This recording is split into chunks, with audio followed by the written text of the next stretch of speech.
சாய் பக்தர்களுக்கு என் அன்பு வணக்கங்கள். ஓம் சாய்ராம். என் அன்பு குழந்தையே, இன்று உன் சாயப்பா உன் முன்னால் கொண்டு வந்திருக்கின்ற இந்த செய்தியானது கொஞ்சம் ஆபத்தான செய்திதான். இது கொஞ்சம் அவசர செய்தியும் கூட. ஏனென்றால் உனக்கு வரவிருக்கின்ற ஒரு மிகப்பெரிய ஆபத்தை, அதாவது உன் வீட்டிற்கு வர இருந்த ஒரு மரண செய்தியை தடுத்து நிறுத்தி நான் அதை இன்னொருவர் இல்லத்திற்கு அனுப்பி இருக்கின்றேன். அது யாருடைய இல்லத்திற்கு, எதனால் இந்த செய்தி உனக்கு கிடைக்கக்கூடாது என்று இந்த சாயப்பா நினைக்கின்றேன். அவர்கள் இல்லத்தில் மட்டும் அவர்கள் பாவம் இல்லையா? அவர்களுக்கு மட்டும் ஏன் இதை நான் கொடுக்க நினைத்தேன் என்பதை எல்லாம் இன்று நீ தெரிந்து கொள்ள வேண்டும். உன் அப்பா உனக்கு இதையெல்லாம் சொல்லிவிடத்தான் இப்பொழுது வந்திருக்கின்றேன். என்ன நடக்கிறது, ஏது நடக்கிறது என்பதையெல்லாம் நீ புரிந்து கொள்ளும் இந்த நேரம். உன் அப்பா உன் முன்னால் இன்று உனக்கு ஒரு விஷயத்தை எடுத்துச் சொல்கிறேன் என்றால் நிச்சயமாக இதிலிருந்து நீ உனக்கு கிடைக்க வேண்டிய ஒரு மிகப்பெரிய புரிதலை நீ பெற்றுவிட வேண்டும். எதுவும் சாதாரணமாக நடப்பது கிடையாது.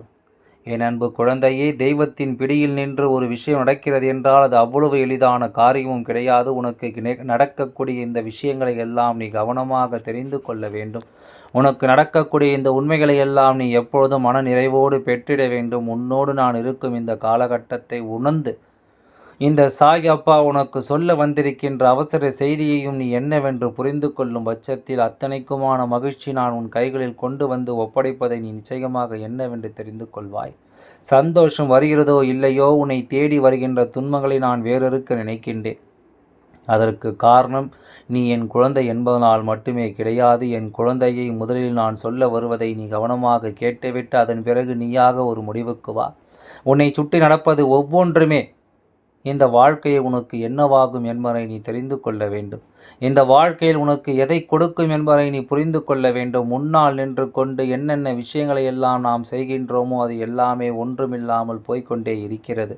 சுற்றி இருந்து உனக்கு என்னவெல்லாம் தர வேண்டுமோ அதையெல்லாம் உனக்கு கிடைக்காமல் நீ போய்கொண்டிருக்கிறது. இது மட்டுமல்ல, உன்னுடைய வீட்டில் ஒரு துக்க நிகழ்வு இப்பொழுது நடக்க வேண்டும் என்பது விதியாக மாறிவிட்டது. இந்த நேரத்தில் தான் இந்த அப்பா உன் வாழ்க்கைக்குள் நுழைந்திருக்கின்றேன். இந்த நேரத்தில் தான் இந்த சாயப்பா உனக்கு பல விஷயங்களை என்னவென்று சொல்லிக் கொடுக்க வந்திருக்கின்றேன். உனக்காக நான் எதையும் செய்து விடுவேன், உனக்காக நான் எதையும் நடத்தி விடுவேன் என்பதை நீ அறிந்த உண்மைதான். ஆனால் விதி வலியது. ஒரு மரண செய்தி உன்னை நெருங்கும் வரும்பொழுது அது நடக்காமல் போகாதது, நடந்தே தீர வேண்டும் என்பது விதியாகும் பொழுது அதை யார் நினைத்தும் எதுவும் செய்ய முடியாது. இது போன்ற நிலையில்தான் இந்த அப்பா உனக்கு இந்த வாழ்க்கையில் என்ன செய்ய வந்திருக்கின்றேன் என்பதை நீ தெரிந்து கொள்ள வேண்டும். இந்த சாயப்பா உனக்கு எதை செய்ய யோசிக்கின்றேன் என்பதை நீ நிச்சயமாக புரிந்து கொள்ள வேண்டும். உன்னோடு நான் இருக்கும் இந்த நேரங்களும் உனக்கு வரக்கூடிய உண்மைகளும் என்ன என்பதை என் குழந்தை கட்டாயமாக நீ தெரிந்து கொள்ள வேண்டும். இத்தனை காலமும் உன்னோடு இருந்து உன்னை பதம் பார்த்திட்ட இந்த மனிதர்களை நான் கண்டது போல உன்னுடைய வாழ்க்கையில் இனியும் இவர்கள் கொடுக்க நினைக்கின்ற இந்த துன்பங்களுக்கு நான் ஒருபொழுதும் அனுமதி கொடுக்காமல் உன்னை இந்த நிலையிலிருந்து மீட்டெடுக்க அப்பா முடிவெடுத்து விட்டு என் குழந்தை இப்பொழுது வரவிருக்கின்ற இந்த மரண செய்தியானது நீ செய்த பாவத்தினால் நிகழப்போவது கிடையாது. உன்னுடைய முன்னோர்கள் செய்த கர்ம வினை அது உன்னை துரத்தி கொண்டிருக்கின்றது. அப்படி இருக்கும்பொழுது இந்த வினைகள் எல்லாம் உன்னை நெருங்காமல் நிச்சயமாக பார்த்திட வேண்டும். இதுவெல்லாம் உன்னை நெருங்கி விடாமல் நான் உனக்கு உறுதுணையாக நிற்க வேண்டும். என்ன நடக்கிறது என்பது, ஏது நடக்கிறது என்பதும் நீ புரிந்து கொள்ளும் தருணம் உனக்கு எல்லாமே சரியாக நடப்பதை நீ நிச்சயமாக கண்டு கொள்வாய். ஆரம்பத்தில் உனக்கு துன்பங்களை கொடுத்த விஷயங்களை எல்லாம் உனக்கான மாற்றத்தை இப்பொழுது என்னவென்று சொல்லிக் கொடுக்கும். எதுவென்றாலும் என் குழந்தை, நீ யோசிப்பது போல நான் உன்னோடு இருக்கிறேன் என்பதை நீ மறக்காதே. என்ன நடந்தாலும் நான் உன்னோடு இந்த வாழ்க்கையின் உறுதியை உனக்கு கொடுக்கின்றேன் என்பதை நீ புரிந்து கொள்ள வேண்டும். நல்ல மாற்றங்களையும் நல்ல திருப்பங்களையும் நீ எதிர்கொள்ள நினைக்கும் பொழுது அப்பா உன்னோடு இருப்பதையும் உன்னால் நிச்சயமாக புரிந்து கொள்ள முடியும் அல்லவா? சற்றென்று எதையுமே மாற்றிவிடாதே. உன் மனதிற்குள் இருக்கின்ற தேவையற்ற குழப்பங்களை எல்லாம் நீக்கிவிட்டு உன் வீட்டிற்கு வரவில்லை, அது இன்னொருவர் வீட்டிற்கு நான் அனுப்பி இருக்கின்றேன். அப்படியானால் முதலாவது விஷயம், இந்த கர்ம வினை அவ்வளவு வீரியமிக்கிறது அல்ல. ஏற்கனவே பல துன்பங்களை நீ கடந்து விட்டாய். ஏற்கனவே பல பிரச்சனைகளை நீ பார்த்து விட்டாய். மேலும் மேலும் பல கஷ்டங்களுக்குள்ளும் சோதனைகளுக்குள்ளும் நீ சிக்கி தவித்து விட்டாய். அப்படி இருக்கும்போது இது அவ்வளவு பெரிய காரியமல்ல, இவ்வளவு பெரிய தண்டனையை கொடுக்கக்கூடிய ஒரு விஷயம் அல்ல. அதே நேரம் உன்னுடைய வீட்டில் எல்லோருமே நல்லபடியாக இருக்கிறார்கள். பல கஷ்டங்களை கடந்து இப்பொழுதுதான் வாழ்க்கை ஓரளவிற்கு பரவாயில்லை என்று நினைக்கின்ற ஒரு நிலைக்கு வந்திருக்கிறது. அப்படி இருக்கும்பொழுது இந்த தீவினை உன்னை நெருங்கி, உன் குடும்பத்தை நெருங்கி அங்கே ஒரு துக்கத்தை கொடுப்பதை நான் நிறுத்த நினைக்கின்றேன். அது மட்டுமல்ல, சிறு சிறு தவறுகளை நீ செய்திருந்தாலும் கூட இப்பொழுது இதையெல்லாம் கடந்து பல நல்ல விஷயங்களை நீ செய்ய தொடங்கி இருக்கின்றாய். பல நல்ல விஷயங்களை நீ என்னவென்று உணரத் தொடங்கி இருக்கின்றாய். அப்படி இருக்கும்பொழுது உனக்கு இப்பேற்பட்ட ஒரு கஷ்டத்தை கொடுத்தோம், ஆனால் காலம் முழுமைக்கும் முன்னால் இதிலிருந்து மீண்டு வரவே முடியாது. இந்த இழப்பு உன்னால் நினைத்து பார்க்கவே முடியாது. ஒரு இழப்பாக மாறிவிடும். நினைத்து நினைத்து நீ கண்ணில் சிந்துகின்ற ஒரு இழப்பாக இது உன் வாழ்க்கை நடந்துவிடும். அதாவது இந்த சாய் அப்பா தடுத்து நிறுத்தியதோடு மட்டும்தான் நிற்கவில்லை. இதை நான் எங்கு கொண்டு சேர்க்க வேண்டும் என்று நினைத்திருக்கின்றேன் என்பதை நீ தெரிந்து கொண்டாய். ஆனால் நிச்சயமாக நீயும் இறக்கத்தான் படுவாய். இறக்கப்படுவதில் தவறில்லை. ஆனால் இதே இரக்கத்தை அவர்கள் நமக்கு காட்டி இருக்க வேண்டும். இதே போல நம் வாழ்க்கையிலும் இந்த கஷ்டத்தை நாம் எப்படி சமாளிக்கப் போகிறோம் என்பதை அவர்களும் நிச்சயமாக உணர்ந்திருக்க வேண்டும். நமக்கு எந்த சோதனைகளையும் கொடுத்து இவர்கள் துணிந்திருக்கக்கூடாது. அப்படி செய்துவிட்ட பிறகு அதன் பலன்களையும் அனுபவிக்கத்தானே வேண்டும். அதனால் இவர்களை எண்ணி ஒருபொழுதும் நீ வருத்தம் கொள்ளாதே. சாயப்பாவின் பிடியில் எல்லோரும் ஒன்று தான். எல்லோரையும் நாம் சமமாகத்தான் பார்க்கின்றேன். வசதி படைத்தவன் வசதி இல்லாதவன் என்று யாரையும் நான் பிரித்து பார்ப்பது கிடையாது. என் முன்னால் நிற்கின்ற அத்தனை பேரும் எனக்கு சமம். தெய்வங்கள் என்றாலே அப்படித்தான். அத்தனை தெய்வங்களும் இப்படித்தான் தன் குழந்தைகளை பார்க்கிறார்கள்.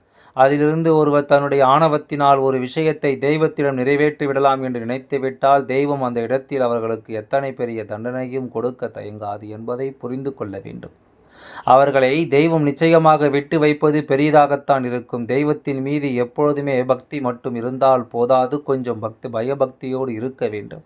பய உணர்வு இருக்க வேண்டும். நாம் ஒரு தவறை செய்து விட்டோமானால் தெய்வம் நம்மை பார்த்து கொண்டிருக்கும் என்ற பயம் வேண்டும். அப்படி இருந்தால் மட்டும்தான் எந்த தவறையும் செய்வதற்கு யாருக்கும் மனது வராது. அதே நேரம் ஒரு தவறு செய்துவிட்டால் கூட சற்றென்று தெய்வத்திடம் சென்று மன்னிப்பு கேட்டுவிட வேண்டும், உண்மையை நாம் சொல்லிவிட வேண்டும் என்ற எண்ணம் அவர்களுக்குள் வரும். இது போன்ற விஷயங்கள், இது போன்ற உண்மைகள் என்று ஒவ்வொன்றையும் நீ சரியாக புரிந்து கொள்ளும் நேரம் இந்த சாயப்பா முன்னின்று உன் வாழ்க்கையில் அத்தனை விஷயங்கள் நடத்துவேன் என்பதையும் உனக்கு உணர்த்துவேன். உன்னோடு நான் இன்று எதையுமே உனக்கு கொடுக்க வேண்டிய நேரம். அத்தனையிலும் நின்று என் குழந்தை நீ ஆசைப்படுகின்ற எல்லா உண்மைகளையும் பெறக்கூடிய நேரம். இனி எதற்குமே என் குழந்தை கலங்க வேண்டாம். எந்த நிலையிலும் என் குழந்தை நீ வருந்த வேண்டாம். இந்த நொடி முதல் உனக்கு நான் தர நினைக்கின்ற விஷயங்களை எல்லாம் நீ சரியாக பெற்றுக்கொண்டாய். ஆனால் உனக்கு கிடைப்பது ஒவ்வொன்றும் உனக்கு விரும்பிய உண்மைகளை நிச்சயமாக கொடுக்கும் என்பதை நீ தெரிந்து கொள்வாய். அத்தனை மாற்றங்களும் உன்னை நம்பிக்கையோடு வாழ வைக்கும் மாற்றங்கள். அத்தனை விஷயங்களும் உன்னை நல்ல எண்ணங்களோடு சிந்திக்க வைக்கக்கூடிய விஷயங்கள். இனி என்னவென்றும் ஏதுவென்றும் எதையும் கடந்து நீ வாழும் பொழுது இந்த அப்பா உனக்காக உடன் இருப்பதை நீ தெரிந்து கொள்வாய். சரி, உன்னை நோக்கி வந்த மரண செய்தி இன்று சென்றிருப்பது உன்னுடைய துரோகியினுடைய இல்லத்திற்கு பல பாவங்களை சேர்த்து வைத்திருக்கின்றவர்களை விட்டுவிட்டு அவர்களினால் காயப்பட்ட உனக்கு இது வந்ததனால் மட்டுமே இந்த சாயப்பா தடுத்து நிறுத்தி வைக்கின்றேன். முன்னோர்களின் கர்ம வினையினால் வந்ததனால் உன்னுடைய கர்ம வினைகள் குறைவாக இருப்பதனால் இதை நான் திருப்பி அனுப்புகின்றேன். உன் துரோகி இல்லத்திற்கு துரோகத்தை செய்வது அவ்வளவு எளிதாக யாராலும் முடியக்கூடிய விஷயம் அல்ல. துரோகம் என்றால் என்ன? உடனிருந்து கொண்டே முதுகில் குத்துவது அல்லவா? உடனிருந்து கொண்டு அவர்களை காயப்படுத்துவது அல்லவா? அப்படி இருக்கும்போது இதையெல்லாம் நீ கொஞ்சம் கொஞ்சமாக தெளிவாக உணர்ந்திட வேண்டும். கொஞ்சம் கொஞ்சமாக நீ சரியாக புரிந்துவிட வேண்டும். நாம் இருக்கும் காலம், இந்த அப்பா உன்னோடு வருகின்ற காலம் உனக்கு என்னவெல்லாம் சொல்கிறது என்பதை நிச்சயமாக புரிந்து கொள்ள வேண்டும். சாயப்பா எந்த இடத்திலும் உன்னை விட்டு கொடுக்க மாட்டேன் என்பது நீ நன்கு அறிந்த உண்மைதானே. இந்த சாயப்பா எந்த இடத்திலும் உன்னை விட்டு விலக மாட்டேன் என்பது நீ அறிந்த உண்மைதானே. அப்படி இருக்கும்போது உனக்கு துரோகத்தை செய்துவிட்டு ஒன்றும் தெரியாமல் இருப்பவர்களை மட்டும் நான் விட்டு விடுவேனா? எதையுமே எண்ணி எண்ணி இந்த வாழ்க்கையில் உனக்கு நான் கொடுக்க நினைக்கின்ற உண்மைகள் அத்தனையுமே உன்னை நிச்சயமாக பேரானந்தப்படுத்தும் என்பதை நீ மறந்து விடாதே. நிச்சயமாக உனக்கு பெருமகிழ்ச்சியை கொடுக்கும் என்பதை நீ மறந்து விடாதே. சாயப்பா தருகின்ற நம்பிக்கை உன்னுடைய வாழ்க்கையின் பேரதிர்ஷ்டத்தின் உச்சம் என்பதை நீ புரிந்து கொள்ள வேண்டும். சாயப்பா முன்னின்று உனக்கு எதையுமே நடத்தும் பொழுது இதையெல்லாம் என் குழந்தை நீ எந்த சூழ்நிலையிலும் கவனமாக ஏற்றுக்கொள்ள வேண்டும். அப்படி நம்பு. உன்னை உன் துரோகியிடம் இருந்து மீட்டெடுக்க மட்டுமல்லாமல் அவர்கள் செய்த பாவத்திற்கான தண்டனையும் கொடுக்க நான் புறப்பட்டு விட்டேன்.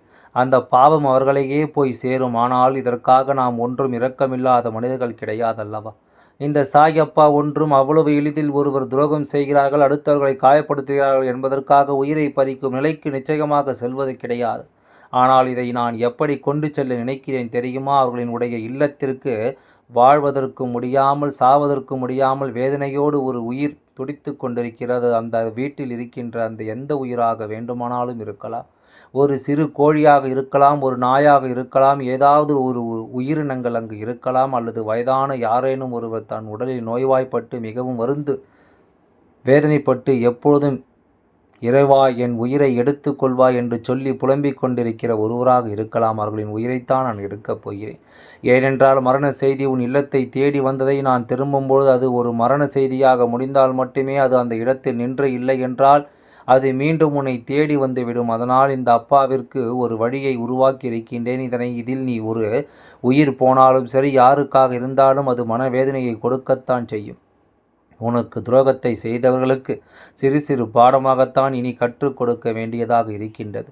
எந்த சூழ்நிலையிலும் எந்த ஒரு விஷயத்தை அவர்கள் சட்டென்று நடத்திவிட நினைப்பதில்லை. மேலும் மேலும் பல துன்பங்களையும் வேதனைகளையும் தான் இவர்கள் என்னவென்று பார்த்து கொண்டிருக்கிறார்கள். உன்னை சுற்றி நடக்கக்கூடிய விஷயங்களை எல்லாம் இவர்கள் என்னவென்று பார்த்து கொண்டிருக்கிறார்கள். என் அன்பு குழந்தையே, எல்லாம் திரும்ப செல்லும் என்பதை நீ மறக்காதே. அவர்கள் உனக்கு எது செய்தாலும் அது அவர்களே திரும்பி சேரும் என்பதை நீ மறந்து விடாதே. இந்த சாயப்பா நான் திருப்பி அனுப்புகின்றேன். இது எப்பொழுதும் உன் வீட்டில் நடக்காது. அவர்கள் செய்த பாவங்களுக்கு அவர்களுக்கு பலனாக கிடைக்கும் என்பதை நீ மறந்து விடாதே. என் குழந்தையே, இந்த அப்பாவின் ஆசீர்வாதங்கள் என்றென்றைக்கும் உனக்கு முழுமையாக கிடைத்து கொண்டே இருக்கும். எல்லாம் நல்லபடியாகவே நடந்து முடியும். ஓம் சாய்ராம். நன்றி, வணக்கம்.